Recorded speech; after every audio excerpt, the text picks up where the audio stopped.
Antoine-Henri Becquerel, fransuz fiziki, 1852 yil 15-dekabrda tavallud topgan, fizika bo'yicha Nobel mukofoti sovrindori. Radioaktivlikni kashf etganlardan biri. Radioaktiv manbaning faollikni ko'rsatadigan xalqaro birliklar tizimi Becquerel uning nomi bilan atalgan.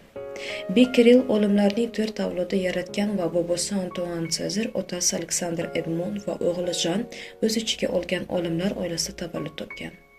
Henri Becquerel Buyuk Louis litseyini tugatgan. U yerda uning o'qituvchilaridan biri mashhur matematik Gaston Darboux edi. Henri Becquerel ilmiy ta'limni Politexnik litseyida, muhandislik ta'limini esa Milliy ko'priklar va yo'llar maktabida oladi. 1886 yil 27-mayda u Fanlar akademiyasiga saylanadi va u yerda fizika bo'limining doimiy kotibi o'rnini egallaydi.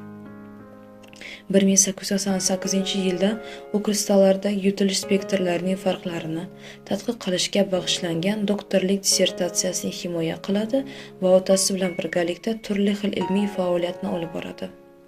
Faoliyatining boshida Becquerel Yerning magnit maydonlarini ham o'rganadi. 1892 yilda u ularning oilasidan Milliy tabiiy tarix muzeyida fizika kafedrasini egallagan 3-shaxs bo'ladi. 1894 yilda ko'priklar va yo'llar bo'limida bosh muhandislik bo'lib ishlaydi. 1896 yilda Becquerel uran tuzlarida fosforensensiya ustida ishlaganda tasodifiy radioaktivlikni kashf etadi. Becquerel 1889 yilda Fransiya Fanlar akademiyasiga saylanadi. 1908 yilda u Fransiya Fanlar akademiyasining umrbod kotibi lavozimini egallab, Berthelot vafotidan keyin bu lavozimni egallashga imkon yaratiladi. 1908 yilda London qirollik jamiyatining xorijiy a'zosi etib saylanadi.